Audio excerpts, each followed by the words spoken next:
السلام علیکم ورحمۃ اللہ وبرکاتہ۔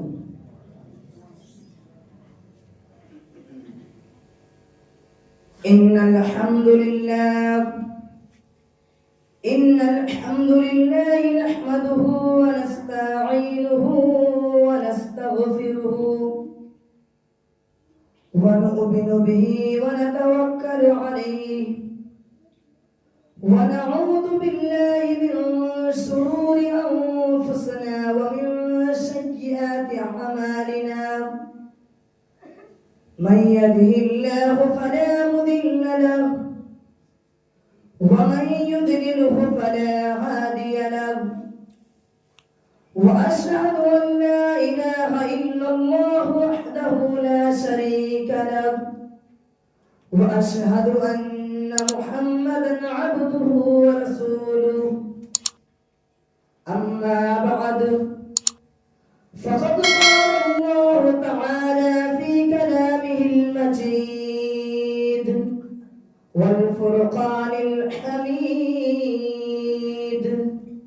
أعوذ بالله من الشيطان الرجيم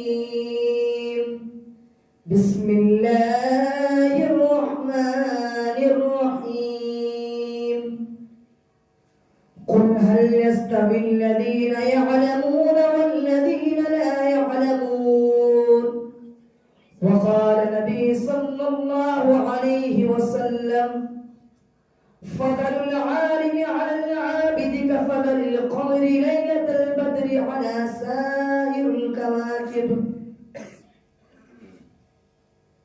محترم حضرات، سامعین اکرام، آج میں آپ لوگوں کے سامنے اس پروگرام میں جس موضوع کا انتخاب کیا ہوں اور جس عنوان پر تقریر کرنے کے لیے کھڑا ہوں وہ ہے علم دین کی فضیلت و اہمیت۔ میں آپ حضرات کے سامنے نہ کوئی لمبا چوڑا تقریر اور نہ وسیع و عریض وعظ کرنے نہیں آیا، اس لیے کہ میں کوئی خطیب نہیں جو آپ حضرات کے سامنے ایک لمبا چوڑا خطاب کروں، اور نہ میں کوئی وعید ہوں اور نہ کوئی مفکر۔ صرف میں آپ حضرات کے سامنے علم دین کی موضوع پر گفتگو کرنے جا رہا ہوں۔ میں پورے کوشش کروں گا کہ کوئی گوشہ باقی نہ رہے۔ امید ہے کہ آپ سنجیدگی اور مطالعہ کے ساتھ سماعت فرمائیں۔ محترم بزرگوں، دوستو،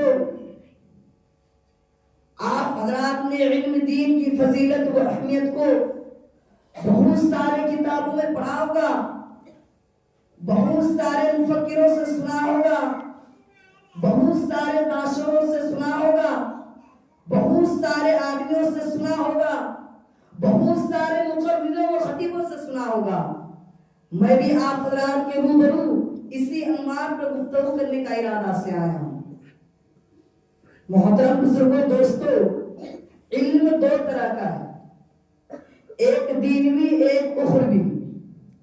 علم چاہے دینی ہو یا اخروی انسان کو عزت و فضیلت عطا کرتا ہے، لیکن دینوی علم صرف دنیا تک ہی رہتا ہے اور اخروی علم دنیا و آخرت دونوں جگہ رسوائی و ذلت سے نجات دلاتا ہے اور انسان کو عزت و شوکت عطا کرتا ہے۔ میں آپ سے سوال کرتا ہوں کہ وہ کون سی شے تھی جس نے آدم کو ملائکے سے افضل بنا دیا؟ وہ کون سی شے تھی جس نے انسان کو اشرف المخلوقات میں بنا دیا؟ وہ کون سی شے تھی جس کے وجہ سے اللہ تعالیٰ نے انسان کو اپنا نائب بنایا؟ وہ کون سی شے تھی جس کے وجہ سے اللہ تعالیٰ نے انسان کو خلیفہ بنا دیا؟ وہ علم کی دولت ہے۔ جب رب کائنات نے قرآن کو نزول فرمایا تو سب سے پہلے وہ آیت نازل فرمائی جس کا تعلق یعنی کہ علم سے ہے۔ اقرأ باسم ربک الذی خلق۔ اللہ تعالیٰ قرآن کریم میں ارشاد فرماتا ہے قل هل يستوي الذين يعلمون والذين لا يعلمون، کہ اے محمد آپ کہہ دیجئے کہ اہل علم و اہل جہل برابر نہیں ہو سکتے۔ جس طرح توحید اور شرک برابر نہیں ہو سکتے، جس طرح ہدایت اور ظلمت ایک جگہ جمع نہیں ہو سکتے، جس طرح رفاقت و عداوت برابر نہیں ہو سکتے، جس طرح حق و باطل برابر نہیں ہو سکتے، کیونکہ توحید کی ضد شرک ہے، ہدایت کی ضد ظلمت ہے، رفاقت کی ضد عداوت ہے، اور حق کی ضد باطل ہے۔ اسی طرح اہل علم اور اہل جہل برابر نہیں ہو سکتے۔ ایک حدیث شریف میں محسن کائنات صلی اللہ علیہ وسلم ارشاد فرماتے ہیں فضل العالم على العابد كفضل القمر ليلة البدر على سائر الكواكب، کہ عالم کی فضیلت عابد پر ایسی ہے جیسے کہ چودھویں چاند کی فضیلت تمام ستاروں پر۔ حضرت عبداللہ بن عباس رضی اللہ تعالیٰ عنہ ارشاد فرماتے ہیں کہ دوسرے مومنوں کے مقابلے میں اہل علم کے 700 درجات زیادہ ہوں گے، اور ہر درجوں کے درمیان مسافات 500 برس کی مسافات کے برابر ہوگی۔ لیکن میرے بھائیوں، آج کے دور کے مسلمان اپنے بچوں کو اسلامی تعلیمات سے دور رکھتے ہیں اور تمثیل و معصوم بچوں کو افریقی تعلیمات دیتے ہیں۔ یہ صرف شیطان کا کام ہے میرے بھائیوں، یہ صرف شیطان کا فریب ہے۔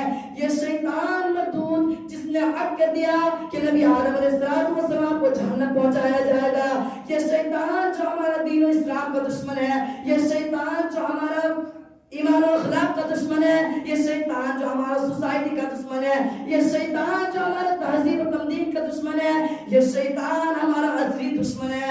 اپنے خوبصورت اور رنگین جال میں پھنسا کر ہمیں اسلامی تعلیمات سے دور کرنا چاہتا ہے۔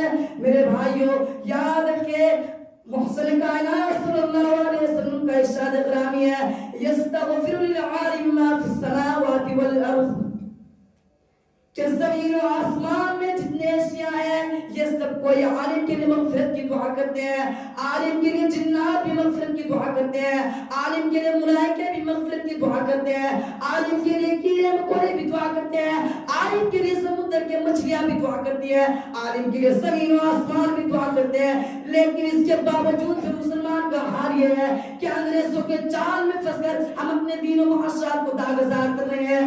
چاہیے تو یہ تھا کہ ہمارا دین صحابہ کا دین کا مانند ہوتا، ہمارا معاشرہ صحابہ کے معاشرے کے موافق ہوتا، ہمارا کردار صحابہ کے کردار کے مانند ہوتا، ہمارا سوسائٹی اسلام کی سوسائٹی ہوتی۔ لیکن اس کے سب کو برعکس نظر آتا ہے۔ کسی شاعر نے کیا ہی خوب کہا ہے کہ سمجھ میں کچھ نہیں آتا دنیا کا حساب الٹا، کہ سمجھ میں کچھ نہیں آتا دنیا کا حساب الٹا، نصیحت کیجئے جس کو ملتا ہے جواب الٹا۔ میرے بھائیوں بزرگوں دوستوں، ابو سورہ رضی اللہ تعالیٰ عنہ ارشاد فرماتے ہیں کہ علم سے زیادہ کوئی شے عزت والی نہیں۔ بادشاہ لوگوں پر حکومت کرتا ہے مگر علماء کرام بادشاہوں پر حکومت کرتے ہیں۔ حضرت عبداللہ بن عباس رضی اللہ تعالیٰ عنہ ارشاد فرماتے ہیں کہ جب رب کائنات نے حضرت سلیمان علیہ السلام کو یہ اختیار کیا کہ 3 اشیاء میں جس کو چاہے پسند فرمائے، علم مال سلطنت، حضرت سلیمان علیہ السلام نے علم کو پسند کیا، لیکن رب کائنات نے مال و سلطنت کو علم کے ساتھ عطا فرمایا۔ اگر ہم اپنے بچوں کو دین کی تعلیم دیں تو یہی بچے ہمارے آخرت میں شان و شوکت کا ذریعہ بن سکتے ہیں۔ میں آپ لوگوں کے سامنے ایک واقعہ بیان کرتا ہوں کہ ایک شخص تھا، اس کی خواہش و تمنا تھی کہ اس کی اولاد میں کوئی عالم دین ہو، مگر اس کی کوئی اولاد ہی نہیں تھی۔ جب بیوی حمل سے تھی تو اچانک بیمار ہو گیا اور اسی حالت میں دانت فالس کے اس کے روح پرواز کر گئی۔ انتقال سے قبل اس شخص نے وصیت کی تھی کہ اس سے لڑکا پیدا ہوا تو اس کو عالم دین بنانا۔ خدا کے قدرت سے لڑکا ہی پیدا ہوا، اس کے کئی دنوں کے بعد ایک دوسرے شخص نے مرنے والے کو عذاب میں دیکھا، پھر چند دنوں کے بعد اس شخص نے اس مرنے والے کو خواب میں عیش و عشرت میں دیکھا۔ تو اس خواب دیکھنے والوں نے پوچھا کہ میں اس سے پہلے بھی تم کو دیکھ چکا ہوں جب تم عذاب میں مبتلا تھے، اور اب دیکھتا ہوں کہ شان و شوکت کے ساتھ تم حیات گزار رہے ہو۔ تو اس مرنے والے شخص نے جواب دیا کہ آج میری بیوی نے آج میرے اس بچہ کو مدرسہ میں داخل کرایا اور اس بچہ نے آج ہی بسم اللہ پڑھی ہے جس کے بنا پر میری مغفرت ہو گئی۔ میرے بھائیوں بزرگوں دوستوں، اس واقعے سے عبرت حاصل کرو اور اپنے بچوں کو دین کی تعلیم دو۔ میں اپنے باتوں کو یہیں سے ختم کرنا چاہتا ہوں۔ آخر میں اللہ رب العالمین سے دعا ہے کہ ہم سبوں کو سیدھے اور سچے راہ پر چلنے کی توفیق عطا فرما. آمین. وما علینا الا البلاغ. السلام علیکم ورحمۃ اللہ وبرکاتہ.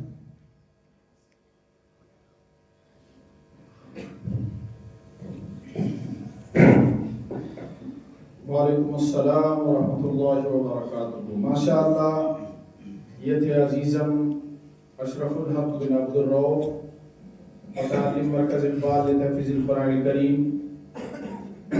انشاءاللہ یہ اس سال یہاں سے حفظ مکمل کر کے دستار لے کر کے سند حفظ قرآن کریم، حفظ تکمیل قرآن کریم لے کر کے نکلیں گے.